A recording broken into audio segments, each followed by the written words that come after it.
Hey everyone, welcome back. Ready for another deep dive. Absolutely, always ready to explore. Today we're going deep into the world of Atlantean wisdom, specifically their take on self-knowledge. Oh, the Atlanteans, always a fascinating bunch. Right, we'll be looking at excerpts from Die to Live, a book that, well, kind of throws a wrench in the whole typical self-help thing. Also, Well, it says that to truly know yourself, you might have to unlearn basically everything you think you know. the great unlearning, a classic Atlantean concept.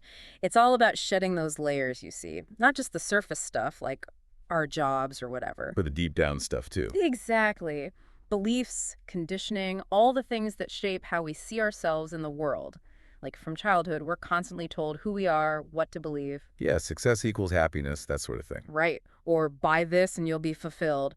These ideas get so ingrained we don't even realize they're there, influencing us. And the Atlanteans would say these very beliefs, these layers, are actually blocking us from our true selves. Bingo. It's not about finding truth out there somewhere. It's about uncovering the truth that's already within us. So we're not seekers of truth, but truth itself seeking to be revealed. That's the idea. Die to Live really hammers that home. It's a whole different way of looking at self-discovery, not about becoming something new, but revealing what's already there.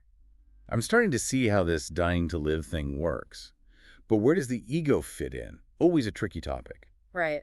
In a lot of spiritual traditions, the ego is like the bad guy. You got to fight it, conquer it, all that. Yeah, but the Atlanteans had a different view.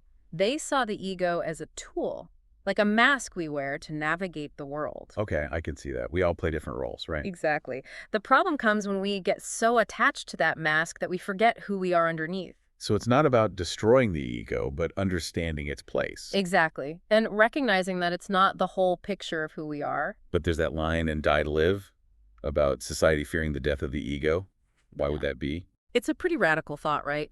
Imagine a society where people weren't driven by ego-based desires. No more constant comparing, competing. Our whole system is built on that, though. Exactly. The economy, our relationships, even how we measure success, it all ties back to the ego in some way. It's a lot to unpack, that's for sure. So how do we actually start this dying and rising process?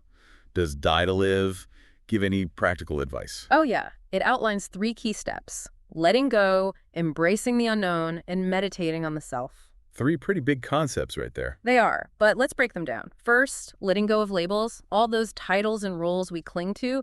Instead of I am a doctor, maybe it's I am someone who practices medicine, you know? So detaching from the externals and connecting with your essence. Right. Those labels are just tiny parts of who we are. Second step is embracing the unknown, letting go of that need to control everything. That's a tough one for a lot of people. It is. But think of it like exploring a new city without a map. Yeah, you might get lost sometimes, but you also discover amazing things you wouldn't have found otherwise. Makes sense. And the third step, meditating on the self. Yes.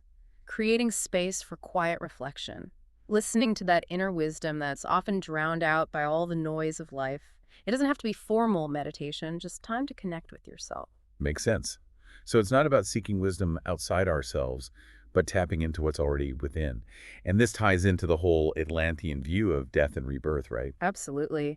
They saw death not as an ending, but as part of a natural cycle, like a storm clearing the way for new growth or the sun rising each morning. It's a process of renewal. And, even in our daily lives, we go through these little deaths and rebirths all the time. Oh yeah, I can see that. Letting go of old habits, beliefs that no longer serve us. It's like clearing space for something new to emerge. Exactly. And that leads us to one of the most important messages from Die to Live. The power to resurrect, to awaken to your true self. It's all within you. Not some external force or guru, but within ourselves. Powerful stuff. It is. And it really challenges that whole idea of being flawed and needing to be fixed. The Atlantean view is that we're not flawed. We're divine beings who just need to remember who we truly are. And that's a thought I'll leave everyone with today. If we're not flawed beings to be fixed, but divine beings to be remembered, how does that change how we see ourselves, our challenges, our potential? If you're intrigued by this Atlantean wisdom, by the way, their YouTube channel is a great resource. It's full of fascinating insights. But for now, keep exploring, keep questioning, and most importantly, keep uncovering the truth of who you truly are. Well said. Thanks for joining me on this deep dive. It's been a pleasure. Until next time. See you then.